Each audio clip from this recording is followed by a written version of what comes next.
नमस्कार दोस्तों, इन्फोटॉक्स के बहुत ही फ्रेश एपिसोड में आपका स्वागत है। तो चलिए शुरू करते हैं। यहाँ पर दोस्तों सबसे पहली अपडेट निकल कर आ रही है बिहार स्टेट से, जहाँ पर state owned power provider national thermal power corporation limited यानी कि एनटीपीसी लिमिटेड ने बिहार के नबीनगर में operational and under construction Nabinagar super thermal power plant के सेकंड यूनिट को फुली ऑपरेशनलाइज कर दिया है। बेसिकली एनटीपीसी लिमिटेड को बिहार के नबीनगर में 1980 मेगावाट की कैपेसिटी वाले एक सुपर थर्मल पावर प्लांट को कंस्ट्रक्ट करने का ऑर्डर दिया गया था, जिसमें 660 मेगावाट की कैपेसिटी वाले 3 यूनिट्स का कंस्ट्रक्शन किया जाने वाला था। एंड ऑलरेडी 2019 में ही एनटीपीसी लिमिटेड ने इस सुपर थर्मल पावर प्लांट की फर्स्ट यूनिट को ऑपरेशनलाइज कर दिया था। एंड अब इस थर्मल पावर प्लांट की सेकंड यूनिट को भी फुली ऑपरेशनलाइज कर दिया गया है after taking many trials. Currently NTPC group की पावर कैपेसिटी 65,150 मेगावाट्स की हो चुकी है। एंड इस थर्मल पावर प्लांट की थर्ड यूनिट ऑपरेशनलाइज होने के बाद ये पावर कैपेसिटी और भी इंक्रीज हो जाएगी। बढ़ते हैं दोस्तों अगले अपडेट की तरफ, जो निकल कर आ रही है गवर्नमेंट ऑफ इंडिया के स्मार्ट सिटी मिशन को लेकर, जहां पर Indian product development and technology company iRam technologies private limited को दाहोद, कोहिमा, पिंपरी चिंचवाड़ एंड राजकोट इन चारों स्मार्ट सिटी प्रोजेक्ट्स के लिए कई सारे ऑर्डर्स दे दिए गए हैं, जैसे कि smart poles, smart parking and smart street lighting etcetera. And अगर इंडिविजुअली बात करें तो ये कंपनी पिंपरी चिंचवाड़ एंड राजकोट इन दोनों स्मार्ट सिटी प्रोजेक्ट्स के अंतर्गत इन दोनों स्मार्ट सिटीज में boom barriers, parking information displays, guidance software and parking management, citizen mobile applications and portals, इससे related smart technology and smart wireless networks को इंस्टॉल किया जाएगा। एंड वही कोहिमा एंड दाहोद इन दोनों स्मार्ट सिटीज के लिए street lighting, environment monitoring, information displace, cameras, panic alarm buttons, telecom antennas, इस तरह के स्मार्ट सेंटर्स को स्मार्ट पोल्स कंस्ट्रक्ट करके उन पर इंस्टॉल किया जाएगा। इसके अलावा कोहिमा स्मार्ट सिटी में एक ऑटोमेटिक लाइट कंट्रोल सिस्टम भी इंस्टॉल किया जाएगा। और साथ ही साथ ये company Bhubaneswar smart city project के अंतर्गत भुवनेश्वर में multi level car parking facilities को भी ऑटोमेट करने के लिए सेंसर्स डिप्लॉय करेगी। तो दोस्तों यहाँ पर हमें एक साथ कई सारे स्मार्ट सिटी प्रोजेक्ट्स की अपडेट देखने को मिल रही है।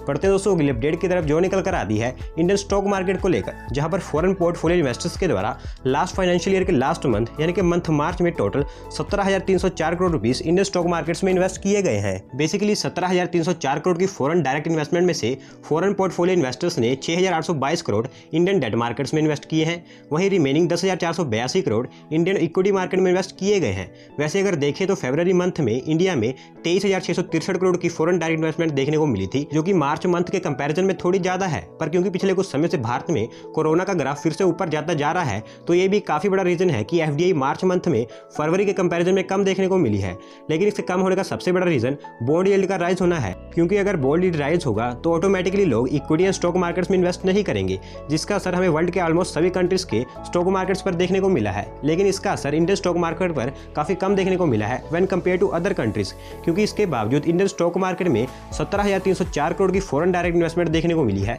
जबकि जनवरी मंथ में ये एफडीआई 14,649 करोड़ देखने को मिली थी। दोस्तों उम्मीद करते हैं कि हमारा इंडियन स्टॉक मार्केट इसी तरह से ग्रो होता रहेगा।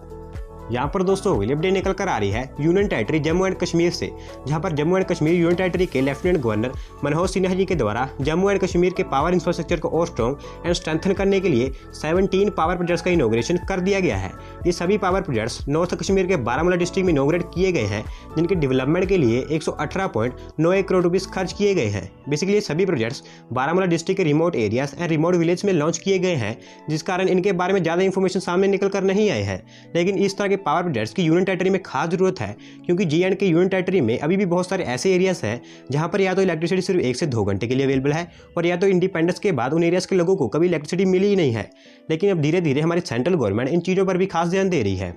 बढ़ते हैं दोस्तों अगली अपडेट की तरफ, जो निकल कर आ रही है दिल्ली मेट्रो को लेकर, जहां पर Delhi metro rail corporation limited DMRC ने बताया है कि वो इस साल के एंड तक दिल्ली मेट्रो की रिमेनिंग 6 कोच ट्रेन को 8 कोच ट्रेन में कन्वर्ट कर देंगे। एंड इस पर्पज के लिए वो एडिशनल 120 मोर मेट्रो कोचेस को प्रोक्योर करेंगे, जिन्हें रिमेनिंग 6 कोच ट्रेन को 8 कोच ट्रेन में कन्वर्ट करने के लिए यूज किया जाएगा।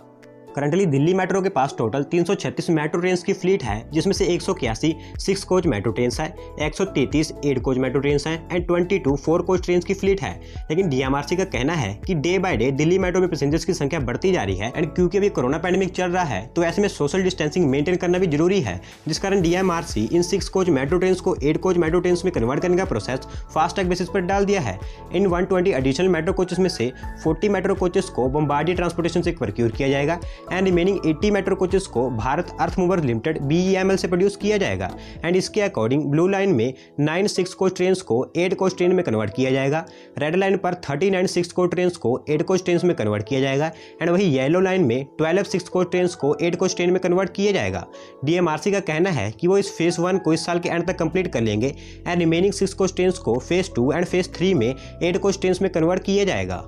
यहाँ पर दोस्तों अगली अपडेट निकल कर आ रही है Indian multinational information technology company Infosys की तरफ से, जहाँ पर इंफोसिस कंपनी ने बॉम्बे स्टॉक एक्सचेंज पर शेयर राइज होने के कारण 6 ट्रिलियन रुपीस का मार्केट कैपिटलाइजेशन हासिल कर लिया है। बेसिकली आज मंडे को इंफोसिस के शेयर्स नियरली 3% तक राइज हुए हैं एंड पिछले 2 मंथ से लगातार ग्रो होते जा रहे हैं, जहाँ पर पिछले 2 मंथ्स के दौरान इंफोसिस के शेयर्स 12% सर्ज हुए हैं। वहीं लास्ट 1 ईयर के कंपैरिजन में इंफोसिस के शेयर्स 150% से ज़्यादा इंक्रीज हुए हैं। इससे पहले Reliance industries limited, Tata consultancy services and HDFC bank limited ने ₹6 ट्रिलियन का मार्केट कैपिटलाइजेशन हासिल किया था एंड अब इंफोसिस 6 ट्रिलियन रुपीस का मार्केट कैपिटलाइजेशन हासिल करने वाली 4th कंपनी बन चुकी है जिन्होंने 6 ट्रिलियन रुपीस का मार्केट कैप हासिल किया है।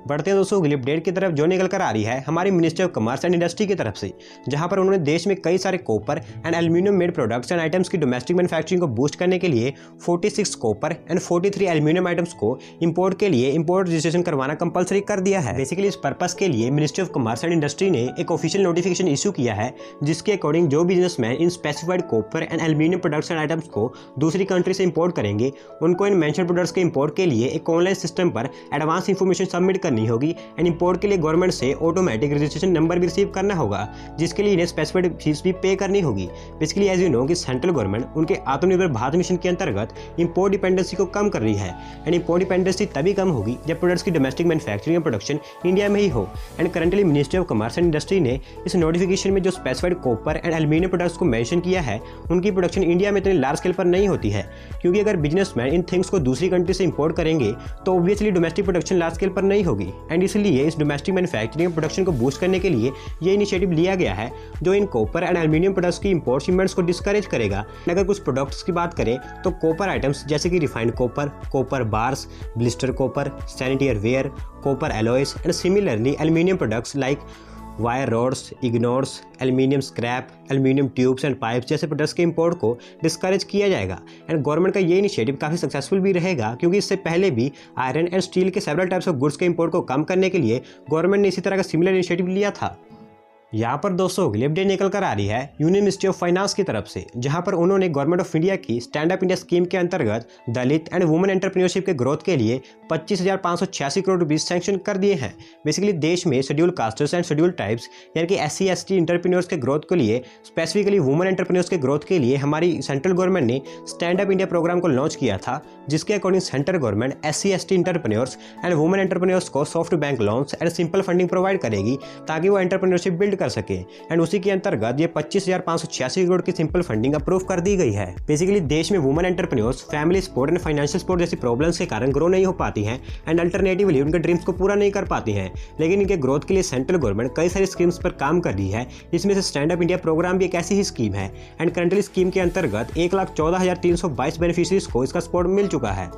बढ़ते हैं दोस्तों अगले अपडेट की तरफ, जो निकल कर आ रही है union ministry of road transport and highways की तरफ से, जहां पर उन्होंने ये बताया है कि वो उत्तर प्रदेश स्टेट में एक 210 किलोमीटर लंबा राम वन गमन मार्ग कंस्ट्रक्ट करने वाले हैं, ताकि यूपी स्टेट में ट्रांसपोर्टेशन मूवमेंट को इनहांस किया जा सके और साथ ही साथ भगवान राम के एक्साइल गोइंग पाथ को रिट्रेस किया जा सके। बेसिकली जिस मार्ग से भगवान राम अयोध्या से चित्रकूट की तरफ वनवास काटने गए थे, उसी के पैरेलल इस 210 किलोमीटर लंबे राम वन गमन मार्ग को डेवलप किया जाएगा, जो national highway 28, national highway 96 and national highway 731A के पैरेलल पास होगा। इस 210 किलोमीटर लंबे रोड में श्रृंगवेरपुर में गंगा रिवर के ऊपर एक ग्रीनफील्ड ब्रिज का कंस्ट्रक्शन किया जाएगा एंड ये road both greenfield and brownfield होगा, जो यूपी स्टेट के अयोध्या को चित्रकूट से कनेक्ट कर देगा वाया फैजाबाद, सुल्तानपुर, प्रतापगढ़, जेठवाड़ा, श्रृंगवेरपुर एंड राजापुर। इस प्रोजेक्ट के फेज 1 में भगवान राम जिस रूट से जंगल की तरफ वनवास काटने गए थे, उस रूट पर 8 सिलेक्टेड प्लेसेस को as a tourist spot and tourist destination के रूप में डेवलप किया जाएगा, जिसमें 137.45 करोड़ रुपये खर्च किए जाएंगे। एंड आने वाले कुछ ही दिनों में इस प्रोजेक्ट पर हमें काम स्टार्ट होता हुआ देखने को मिलेगा।